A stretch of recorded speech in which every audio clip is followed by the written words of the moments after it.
Good day, everyone. Thank you for joining us today. My name is James Weeks. I'm the author of the book Meditations Across the King's River. I provide strategies for emotional wellness, spiritual wellness, financial wellness. To learn more about me and my services, visit acrossthekingsriver.com. Today, we're honored to have a very special guest with us, Mr. Jewel Love. Jewel Love is the founder of Black Executive Men. He is a life coach, therapist, entrepreneur. He's a man, world traveler, man on the pursuit of wisdom. So I just wanted him to come on and share some of his wisdom with us. Jewel, thank you so much for being with us today. One of the reasons why I wanted to talk to you today is so many people are just struggling around the world, especially emotionally. I mean, they're struggling financially and in other areas too, but they're struggling so much emotionally with overwhelm, anxiety, depression. And I was wondering if you could just share with us one, your journey into this field, why you chose it, how it's helped you, and how you feel this can help others. Yeah, absolutely. And great to be here. Thank you for having me. Just appreciate that you have created this forum and this platform to help people that are struggling find a sense of peace, and those that have a sense of peace find even more fulfillment in their life. So let's definitely jump in. Just briefly, I'll just talk about my own journey and then we'll jump into answering the question kind of about mindsets and resources to address depression, or if you're just not feeling well emotionally, my top tips. So, my own journey, I'm originally from the San Francisco Bay Area. I was born into a Buddhist community, and in my late teens, early 20s, I started to question it. It's Buddhism. It's a particular religion, and they had certain philosophies about staying in it and that being the way and the only way, things of that nature. However, I had friends in college and high school, for that matter, from different religions or people that didn't practice religion. They seemed to be just about happy as I was, and that was really the goal of this particular Buddhist uh, uh, um, religious community, is driving people toward happiness. So I said, wow, this is not the only way. There's it appears to be many ways. And I was curious, and I've always been curious. I'm still curious, which leads me to my world travels today. I've been on the road for 2 years, traveling Latin America. Um, and it's a fascinating world that we live in, and I'm learning so much. So it fulfills me in that way. However, I started studying world religions and stumbled across psychology. And psychology was so powerful for me uh, personally at the time, because it let me know there was many things I could do personally to improve my life directly. I didn't have to wait on, I didn't have to use so many um, indirect systems to impact my life. I'll just give you one example. And so it has to do with, let's say, praying for. So let's say you want a car, and there's the ability to pray or meditate or something for a car, and then there's a path of saving up money and buying a car, and both technically can get you to a car. Anything's possible. However, for me, I just like that very, what seemed to me is a very hands-on thing that I could actually see of how A led to B led to C, how 1 + 1 = 2. It's like exactly what I could do to get the result that I was looking for. And those were conversations that I was finding more so. Peace and love, Virginia in the house. To my goal, which in that scenario, getting a car. Um, so stumbling upon psychology, going to see a therapist my first time. I was terrified of going to therapy my first time because I just didn't know what was going to happen. I didn't know if somebody's going to try and, mess with my mind. Or you go to therapy, you're in a vulnerable place because you're just saying, this is what's happening in my world. Can you give me some guidance? And you don't know the person. They're, certified and all that, but you don't know them. They're not in your family. They're not your friend, etc. But I got a great referral. The experience changed my life for the better and helped me get in touch with some things. And I think this is, and I know this can happen, absolutely happen in the religious community and context as well. And yet, in the psychological world, they can really help one identify mental blocks and barriers that they weren't even aware they weren't even aware of that were blocking them from progressing in their life. And that's one of the key things about talking to specialists. So did that a couple years, phenomenal, changed my life so much that I found my purpose and my calling because I was always spiritual, wanted to give back, make a difference, and so I became a therapist. I went, it just to be able to help people and have deep, meaningful conversations, talk about spiritual things, talk about places that were hurting for them, talk about their aspirations, meant everything. And get paid for it. Come on, it meant it was like the perfect package for me. So it was wild how my own seeking and searching and trying to land on purpose, and then finding something that helped me, and then realizing that was what I was looking for to even become.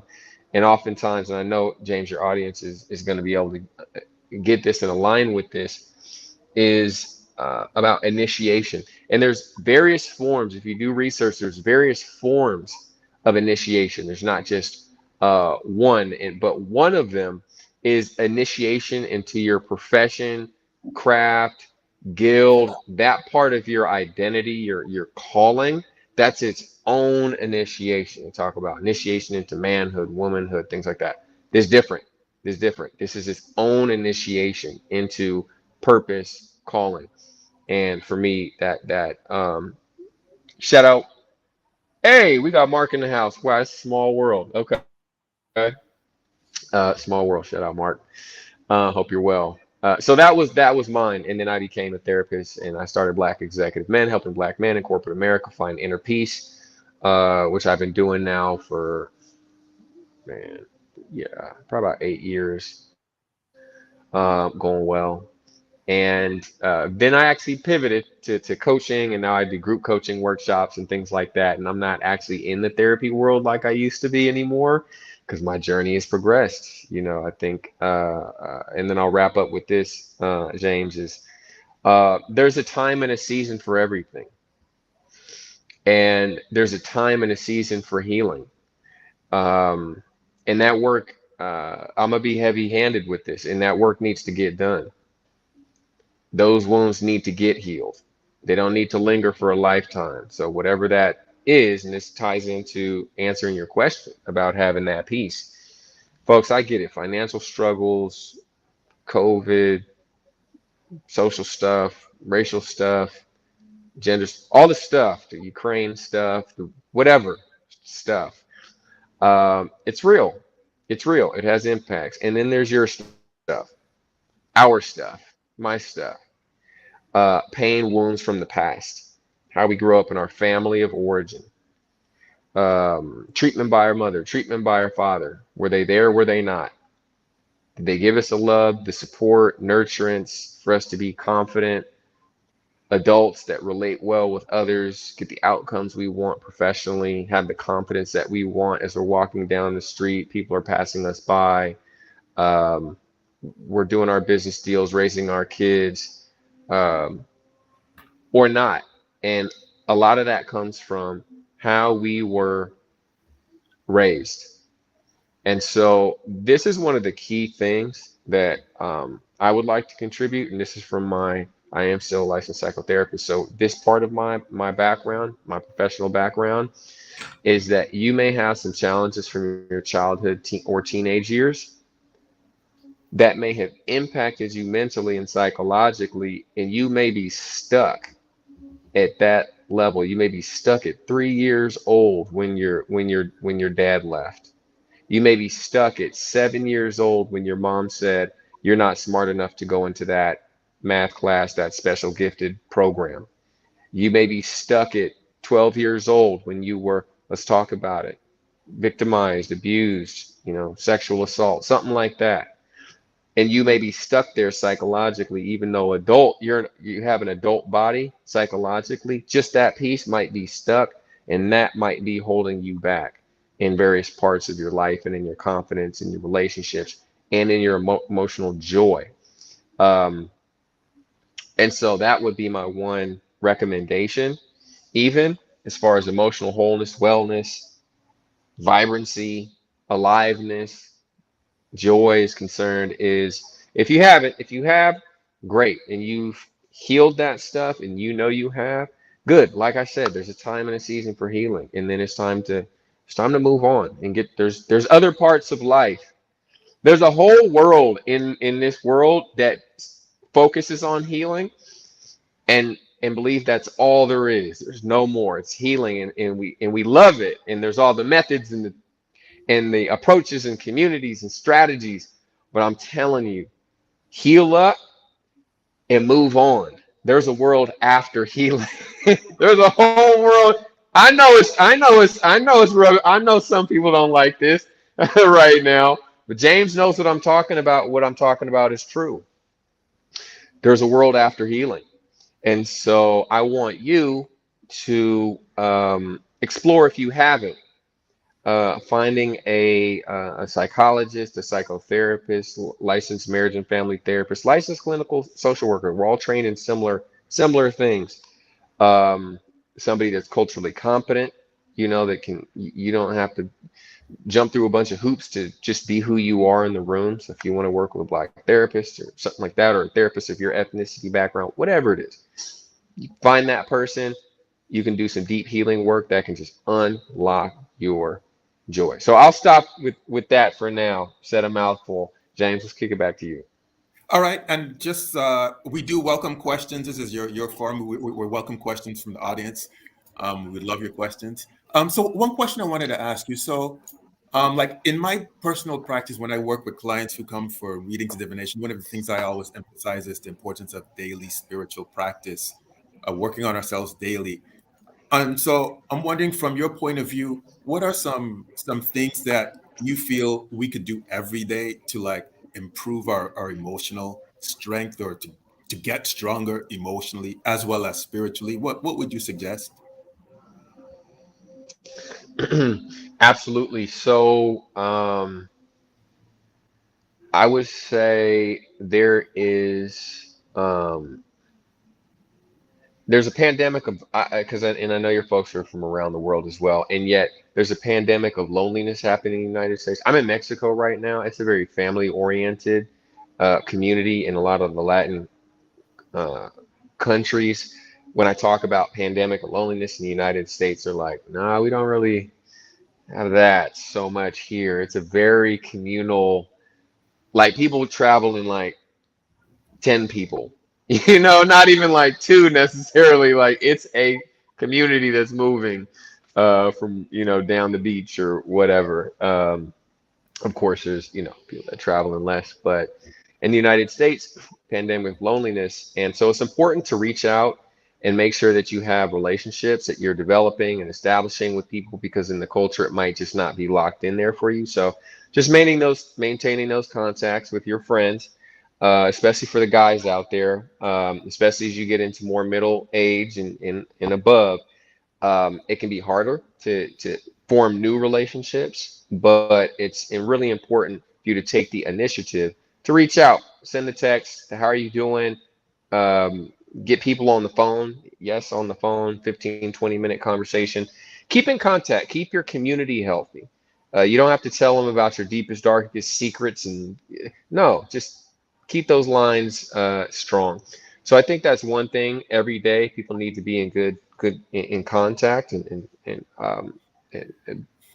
strengthening their relationships with other people. And then I think something more directly for your spirit. would be either a yoga, a meditation practice, something that just helps you go inward and settle the mind for a bit. Just settle the mind. There's so much going on, and it's an opportunity for you to create peace within, to generate your own sense of inner peace, even with all that's going on in the world and in your life. That's a very balancing practice. And I'm gonna push the envelope here because I know people aren't saying this. And I'm okay with the pushback for all the reasons why people give it. But we gotta move forward. We gotta move forward to travel every day. Travel every day. Go somewhere new. Go to the beach community. Go to the go to the tortuga, the turtle exhibit where they're spawning, crawling on the beach, and go to see the whales jumping. Okay, it happens certain times of years in certain parts in the world. Go to Carnaval in Rio. You know, go to Iguazu Falls in Argentina. Go to Machu Picchu in Cusco, Peru. Travel every day, and if you can't travel literally from one city or one village or one town or something to the next, even locally, there's so much to see and there's so much to do that when we're in our hometown, we get, we get comfortable. And shout out to Tai Chi Yoga and Walks in Nature, Jerome. But there's so much to see and discover, even locally. So the new park, the new exhibit at the museum, the new Whole Foods grocery store that opened up. Um, Travel locally every day, see something new. It keeps your mind fresh and it keeps your sense of adventure and fulfilled. And that's actually important as well. So there's three for you. Well, that's beautiful because I think travel is just so important, like you said. So, I was in Puerto Rico about a month ago um, for a memorial service for one of my sisters who passed. But while being there, it just the experience of being back in a place that I went to as a kid, because when I was a kid, I used to go there often with my parents. It just inspired me so much, and it just deepened my appreciation for language, and it made me realize, like, wow, just like you said, just going to a different place that we haven't been to in a while can just open us up just so much spiritually, intellectually, creatively. And so, like you said, it's just so important that we make the effort to go places where maybe we wouldn't go, or and also make the effort to go places that we want to go. I want to ask you, if you were to say, like, maybe three of the most profound lessons you've learned from your travels so far, what would you say? Um, History in the Americas is deeper than the United States. That was the number one thing I saw when I went to Mexico City and visited Teotihuacan. So we're talking about the ancient peoples that built the uh, huge pyramid complexes outside of what 30 minutes or something outside of Mexico City, 2,000 years ago. And I remember being in, I think it was high school and learning about civilizations in the world. Yeah, I learned about the Mayans a little bit and Aztecs a little bit. I didn't learn about Olmecs and Toltecs and Mixtecs and other of the many ancient ethnicities and civilizations they've had here in Mexico. But I was familiar with it, but I didn't quite. It's not that I didn't believe it; it just didn't really sink in very like deep psychologically. But then when I saw it, and it's so, and they have many, you all may know, they have many hundreds, if not thousands, of different pyramid sites here in Mexico that go back thousands of years. But to see it in Teotihuacan, I mean, it's just massive. And the temple of the sun and the moon and this whole walkway that they have. And then it brings it to your mind. And I've been to Egypt as well, and so I've seen that as well, mind blowing as well. But here in Mexico City, or up in Mexico City, because I'm in southern Mexico right now, down in Oaxaca, uh, it really makes it real. It helps you kind of realize it in your mind and your psyche and imagine yourself walking along those grounds and smelling the incense that they were burning back in the day. And imagining the costumes that they were, wearing, and people having certain conversations and ceremonies taking place. And it just becomes viscerally real and just helped me think, oh my God, this whole massive civilization was going so long before the United States was even a concept. And I know it's a global audience from the United States. I'm from California, so that's, psychologically my anchor. Um, and it just really cracked me open to um, the center of the Americas is Mexico. It's not the United States. It's Mexico. Even though we're the world power right now and superpower, psychologically, spiritually, um, it's Mexico hands down. It's just ancient. It's old. The people are still here, and they're going to continue to be here. And these civilizations are still rocking. So it's just like these are the forefathers in the United in the Americas, like North and Central America. So it shifted my psychological center of history and civilization from the United States down into these ancient cultures in Mexico that were here long before. So I think just being able to kind of crack my mind out of America is everything, Ville, to seeing different centers of power and centers of history and putting the United States really into its proper perspective was very, very helpful for me. And a huge shift that I got from traveling that I wasn't able to do from just reading books alone. So that was one shift. You asked for three shifts. I think this is going to be very connected, but I can easily live outside of the United States. Um, Easily now. The money goes so much further. Jewel, can you get to speak with a way of overcoming or manage resistance and moving toward great aspirations? Coaching. Coaching. Help me with that. Jerome, good question. I'll get to that just in a minute though. Um, Yeah, so now I just very much could easily live in a Mexico or Colombia or Brazil, Cusco, definitely down in Peru, um, and see myself more so as a world citizen at this point. And with the dollar going so far, and James, you know this as well. Um, I am 40 years old, so I'm in the midpoint of my life.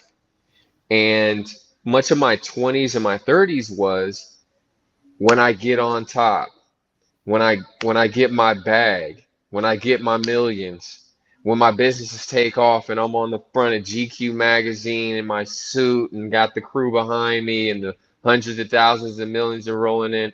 You know what? That hasn't happened. Hopefully it happens. But I don't have time to waste to not live my life. This is it. Life is happening now, folks.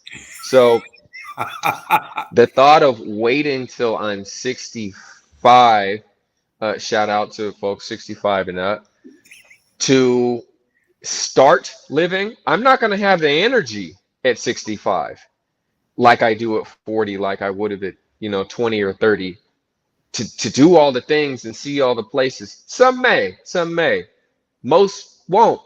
And many people at that age, develop fears about different things and traveling and all they've heard in the news, and they're frightened and they stay at home. So I think that was um, another big learning is like I can live in a lot of other countries, and the dollar enables me to live like a king right now with the U.S. salary that I earn. I earn well, I do well, but I'm not, you know, I'm not balling. But with that same income that in the United States has me living in a bungalow in, East Oakland, I'm walking outside looking both ways, making sure any killers outside. All right, we're good. Let me get in my car. It's Oakland. You need to see if there's killers outside. Um, it's kind of a joke, but you know what I'm saying. People get killed a lot in Oakland, so you just need to see what's no.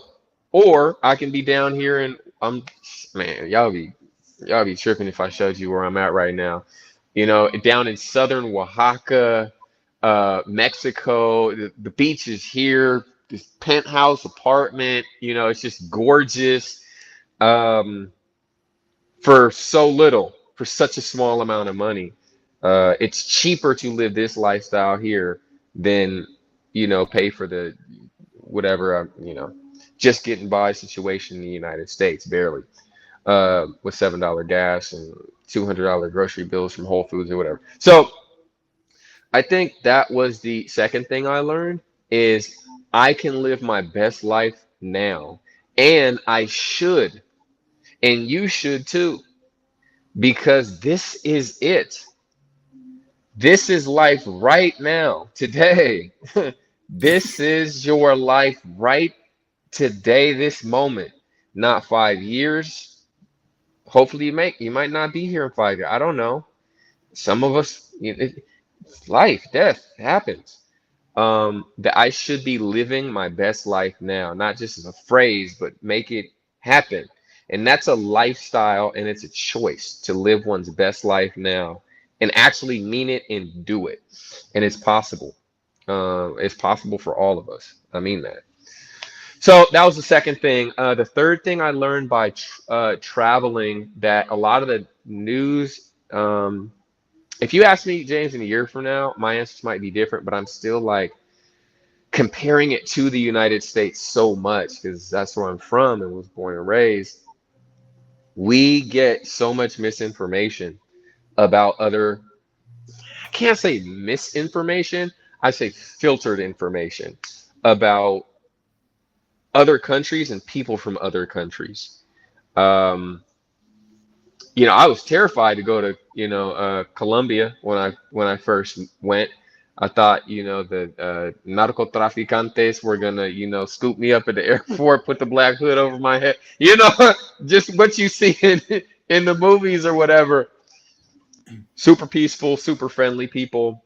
Love the food. Shout out to Colombia. Here in Mexico, same thing. Cartels or immigration issues coming up, southern border United States. Um, and then get to Mexico City, and it's popping. Mexico City is incredible. The food is amazing. Great housing options. Super safe in Mexico City. Super safe. No cartels there. I get there, they're like, oh no, no, no, no. The cartels they're in like other parts of the city. So I've just been traveling around, and it's there's been a strong professional class. There's people doing very well out here. There's people struggling too. But seeing how much beauty is in this country, Mexico, the sleeper hit of my whole tour, in the beaches and beyond the Cancuns, there's so many other communities out here that are just cracking. Beach communities as well. They have things called Pueblo Mágicos, magic villages that are just incredible to explore. And they have Americans down here, Europeans down here. Um, Other Latinos from all over Latin America visiting here. It's thriving. Like Mexico is popping for so many good, amazing reasons. But yet the news that we get, that I got about Mexico, was cartels, struggling immigrants. That's what I got. Um, And it really painted a bad, horrible image of Mexico in my mind, where I was like, oh, I don't even know if I want to go there. The news we get is so negatively filtered about, I'd say, many other foreign countries. And I'm at the point now where I think it's being done intentionally, and I think it's a control mechanism on American people. I don't know why. Well, I guess just to I think it can keep us scared. I think it doesn't make sense to me why that would why yet why people want to do that, but that's the only conclusion I can come to when I'm a college educator. I have a master's. I'm one of the most educated people probably in the world if you do like the stats on, traditional formal education. And yet I was up in the United States living in fear the rest of the most of the rest of the world. I had been to Africa and Europe and stuff, but definitely all of Latin America. So I say that's the other thing I've learned is the news that we get that's extremely powerful psychologically, um, is I'd say very filtered and very kind of like tailored in a negative way to our mindset in the United States. And it makes people have, I'd say, very extremely limited and skewed views of what's happening in other cultures around the world. And it's a shame. Wow. Um, Great points. So I was wondering if you could elaborate on this question Jerome is asked about. You said coaches about speak to way how can he overcome resistance when moving toward great aspirations. You said a Yeah. coach, mentor. Could you elaborate on more on that? Yeah, absolutely. And so earlier when I was talking about going from healing to what's next, that's the what's next. So once the bulk of your healing work is done, um, with the abuses and the abandonments and the emotional trauma stuff that happens to, I want to say, many people, don't want to say definitely not all, but many. But that's the foundational stuff. Get that work done. Get your therapist, get that work done. It's going to take you probably months or years to do. Knock that out. Excuse me, amongst other healers and other healing paths that you have. Then it's about growth and expansion into your purpose, into your calling, into your best life. And that could be travel like I'm doing.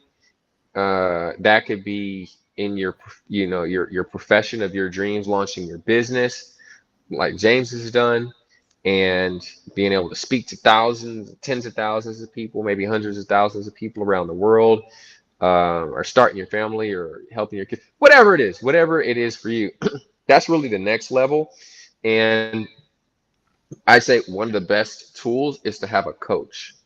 To have a coach. So these are life coaches essentially, but they may call themselves something different, like a professional coach or a women's coach or men's coach or something like that.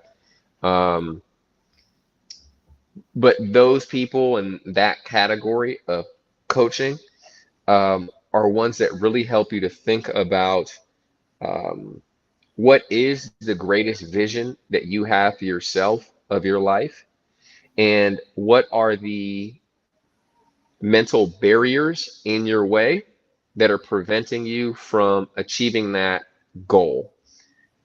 And then they help you to think through them or dissolve the fear around them or to adopt new mental forms for you that will empower you to more easily take the action to achieve that outcome or result. So that's something that's similar to a therapist, but a therapist typically focuses on healing the past.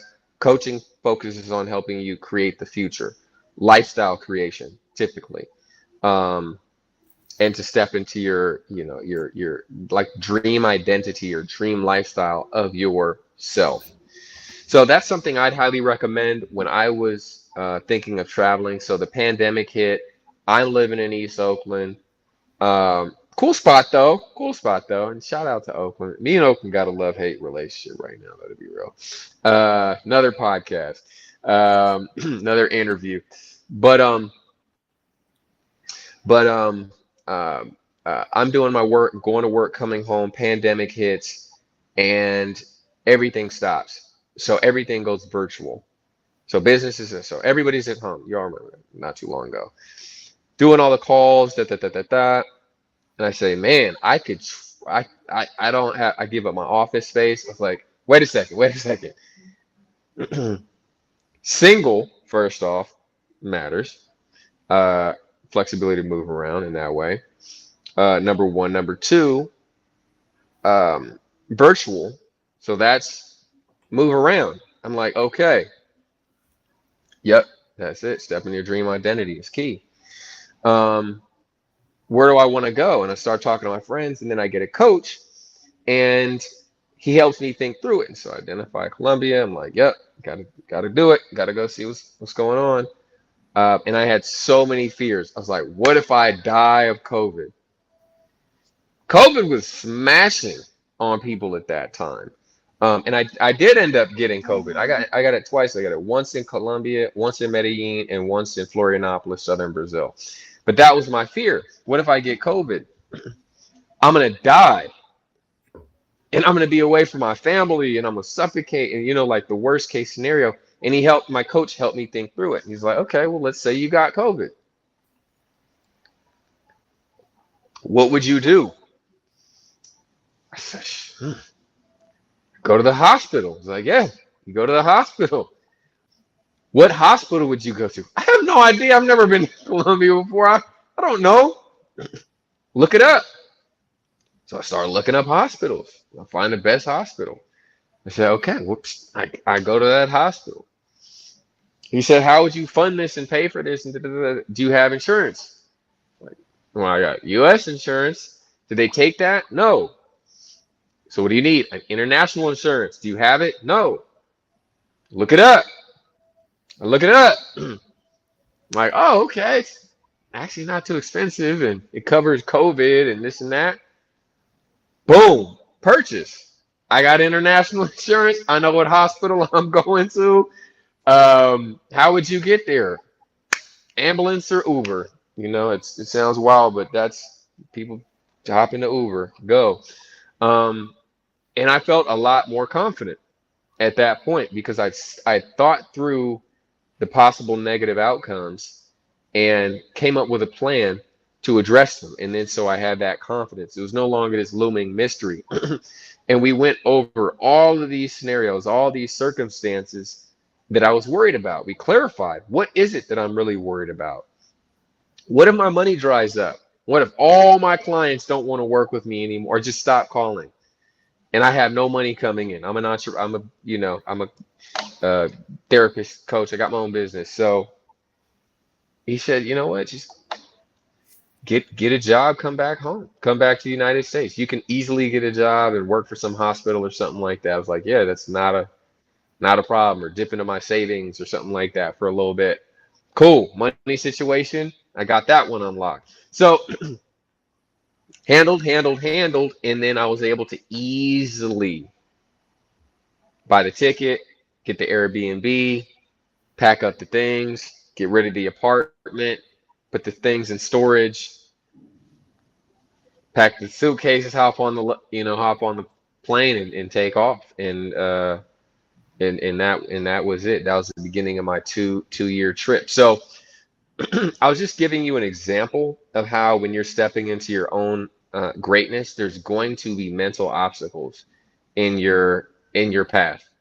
And so a coach, in working with them, they will help you identify what those mental obstacles are for you so you can reduce the strength and intensity of them and feel more confident, and just so you can easily walk forward into your Jerome put, dream identity or best life. If you don't do that, if you don't address those internal concerns, it's going to be like driving with your foot on the gas, but your foot on the brake. And you're going to get frustrated, wondering, like, why isn't it happening for me? I'm doing it. My intention is right. And I'm doing the things I'm saying the prayers that I need to do.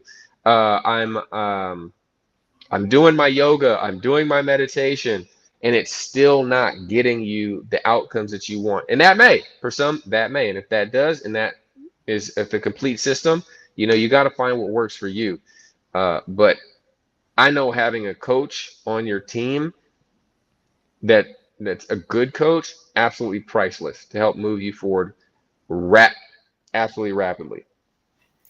Absolutely. So one of my mentors, there was an expression that I heard him say one time: "A mentor is like the eighth wonder of the world." I mean, that's how important it is. It's like, well, and I I know like in my that. own life, when I think of things I've been able to do and still doing it, a mentor, coach, they can help you get there faster if you're willing Hmm. to, follow their instruction. If you're willing to, follow their steps and stay with that That's it. mentor and not jump around, jump around, jump around all the time. If you're willing to stay and learn, and you can grow. Joel, so another thing that people often struggle with in the time that we have remaining is connecting to their purpose, what they feel their life purpose is. So many people tell me, well, they're not sure, or they don't feel connected, or they're not sure what their passion is. How do you respond to this? Because I don't feel like it's something that has to be difficult, but I'm just wondering what's your take on this?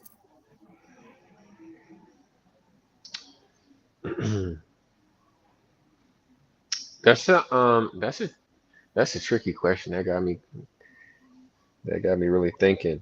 Um, so if somebody came to me and said, "I'm not sure what I'm passionate about,"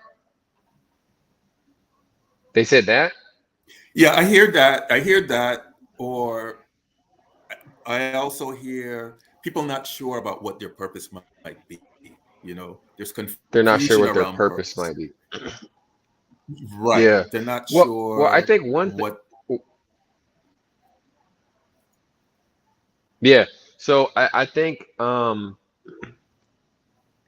first thing I would say is that a problem. It's kind of a so what answer. Like there's something else they're not saying in that, which is my guess is that they want to know or they need to know. There's something deeper. So I would dig in and find out what is going on. Why is that? What? Why is why is that calling you? You don't know what your purpose is. There's a lot of people who they're not thinking about that. They're not, they're just doing their thing, going to work, family time, watching the new Minions movie, and they're good. Um, but something in your life has you thinking that you're maybe missing something or lacking something because you don't have this clarity on your purpose. Um, but I'd really need to dig in because it's almost like what are they really asking for? I mean, if they want to give back, they can go give back. They can volunteer, they can help out the youth, they can pick up the trash around the lake, they can volunteer at save the whales, save the earth. They can make an impact. Um, so there's no shortage of opportunities to do that. Um,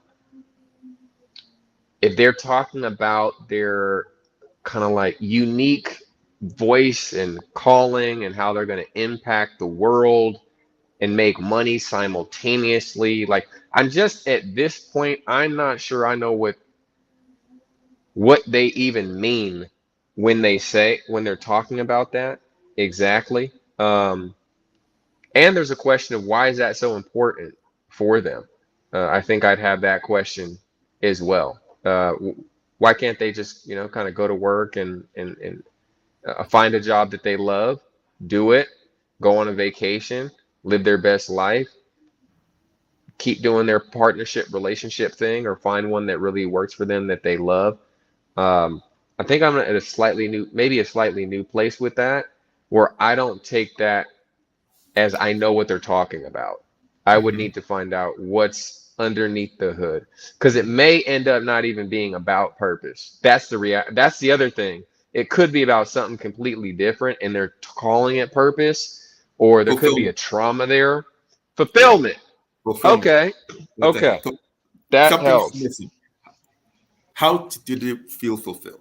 You know, They're unfulfilled. Well, yeah. we need So to do a quick. Go ahead. go ahead. No, go ahead. We need to do a quick assessment. How is their health?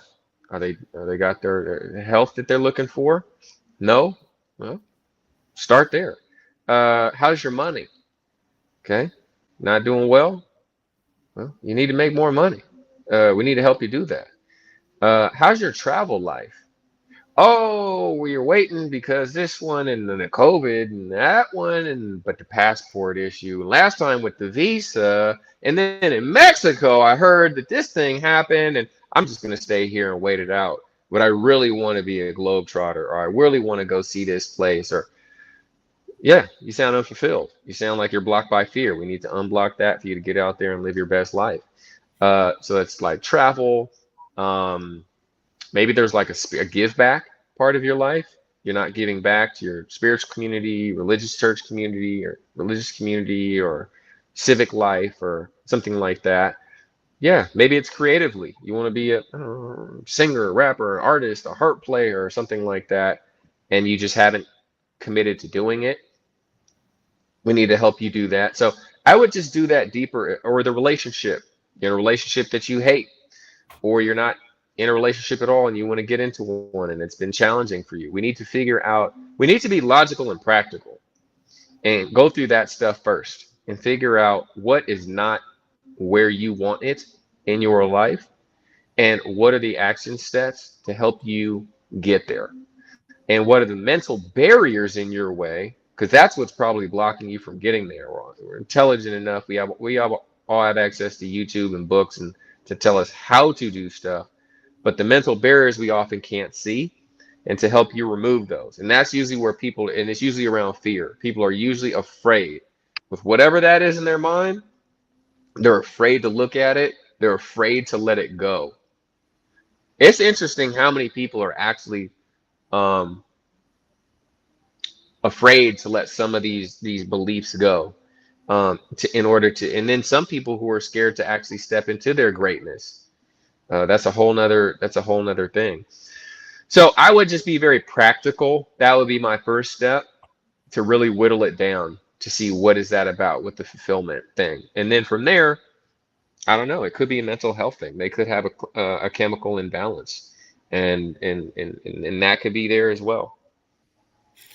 Okay, I have one more question I wanted to ask with the time that we have left about your travel to Brazil. Like, because I saw some of the posts that you made when you were in Brazil, and you were talking about the African presence in Brazil. You were talking about um, walking out and seeing these Yoruba deities, reverence to these Yoruba deities, um, like praised publicly. I was wondering how that experience Crazy. impacted. That was one of those being outside of the US, like it's different here type of moments, because I'm out of the airport in Bahia. So Bahia, yeah, northern-ish. Yeah, northern. Yes, definitely northern. Uh, Brazil. And it's the largest concentration of black people outside of Africa in Bahia. And Bahia was the original capital of Brazil. Brazil had slavery up until, 1860s or 70s. It was the last country in the Americas to abolish uh, slavery. Little history for you. Um, and then and then there's Bahia, today, which we can get in that another time, like just the kind of dynamics and racial pieces, but beautiful, beautiful, beautiful place. Man. You got to go to Bahia. You got to go to Bahia. Don't worry about the documentaries and the this one and that. Go. You have to see it with your own eyes. It's a different black community. It's so different. It's different than very different than the United States, and it's incredible. It's just super vibrant. And anyway, so I'm off the airport, hopping to my taxi or Uber, taking me to where I'm staying and my Airbnb, my usual, okay, airport, Uber to Airbnb. Those are my companies. And we're driving past this lake, and there's still enough, I guess, sun out for me to see. They have these Orisha statues, big, not like hidden, no, big ass statues, huge, in the middle of the lake. This is a main, it's not a huge lake, it's a small lake. Everybody sees. It's not like we're gonna tuck this away or hide these figurines over. No, this is for every. It was almost like they did it for tourism, like because it's so pronounced in the middle of this lake. And I'm just like pointing them out. I'm like, oh snap, they got a Watala over there. They got Shango in the lake. They got Yamoyao. Like I'm like, nope, this is checking out like real deal. This is not just, I don't know. We're just gonna make up some Orisha that aren't real Orisha because we don't offend some. I don't know, something weird like that, like neuter them or something. Like no, this is real deal sitting there, and I'm like pointing it out to the taxi driver, like, bro, look at this over here, and I'm trying to talk in Portuguese, and my Portuguese is just very beginner, but he's like, yeah, they have them and they light up at night, and it's just common here. And when I saw that, there was a level of peace for me because I have I'd say I have a relationship with the Odisha. Not, super profound, deep, and reading every day, but it's been established, it's there. And so I have that respect and I have that connection. And so I was super happy to see these statues there. Boom. Day later, maybe 2 days later, I get in the taxi. This dude has Aleke's, like, taxi mirror, Aleke's right here. How many people might have like a cross or something like that. Now, in Brazil, or in Bahia, it's Aleke's. And, around his wrist as well. This is common. This is common. I'm like, man, how many people practice, um, bro, what do they call it in Brazil? Do you know what they Contemplate. call it? Contemplate. Contemplate. Contemplate. How many, how, like, what's the percentage? It was like, he said something like, I don't know. It was like, it was super high. It was like 70, 80, something like, it was just really high. And I was like, so you have a house that you go, he's like, yeah. And I was like, this is crazy. I'm talking about this with the Uber driver. And it's common with a bunch of Ubers. It's just part of the culture. Not everybody's practicing. That's not the case.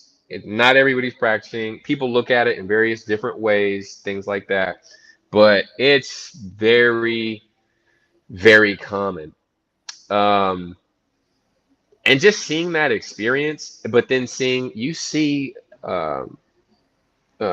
white Americans, Europeans, all that, everybody, other Latinos interacting and taking the pictures and the photos and the posing next to it, and just it's dominant. It is the dominant spirituality and culture there. Um, and people are cool. I mean, and it's happening. Yeah, there is pushback from like some other religious and spiritual communities, but it's just very normalized there. And it just made me think like, damn, this was really stamped out in the United States. Like you just see how much of a number was done on African spirituality in the United States. Drumming, even just not even being able to drum in the United States, like religion, drumming, like it was a full on like stripping of African identity for Black folks in the United States. But it's harder to see growing up in the for me in the United States until I went to Bahia and I saw what happened to them. I was like, damn, y'all kept a lot. Like y'all kept a lot of African culture out here. And it's you just gotta go. You just you there's a level of beauty and pride that you just have to experience it for yourself. Like I can't. Yeah, Beautiful, that's it. beautiful. Well, so I just have time for like one more question or so. So I want to ask you, we're like on the doors of 2023, jumping in, about to jump into that new year.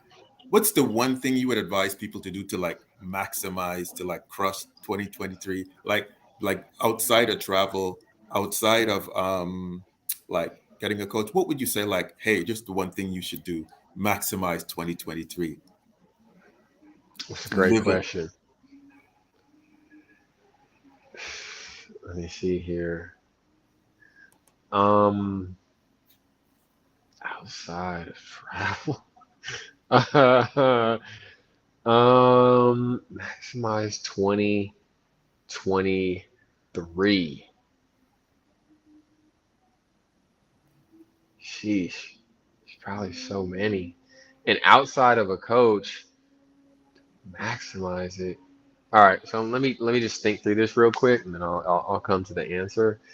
Is so there's the year, and then maximizing the year, Mhm. um, and then there's like maximizing what you want to do in your, for you, for your life. Yeah, so let's Um, do that for their life. Not so much the year, but okay, for their life. 2023. yeah, okay. So I'd say it's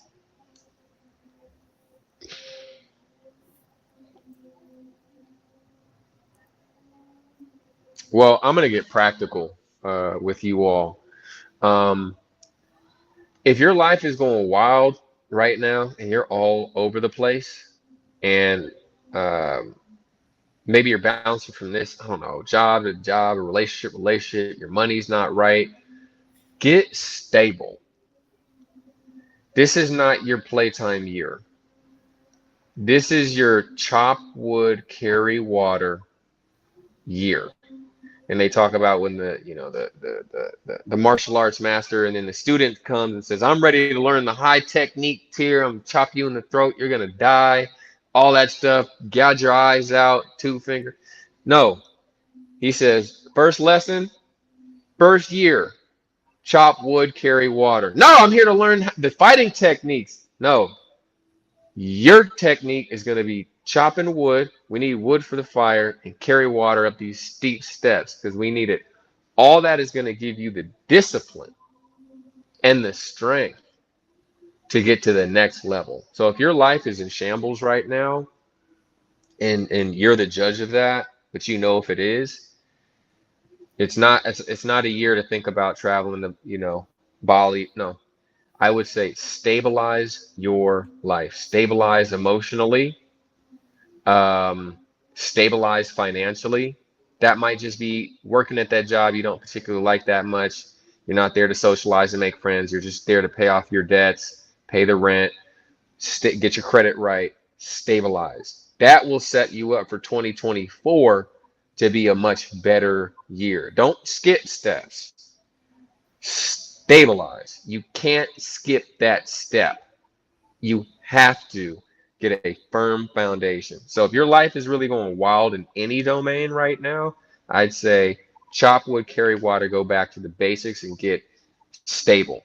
And if your life is going pretty good to like really great, it's time to go for it, folks. You need to whatever one big goal is on your list, your bucket list.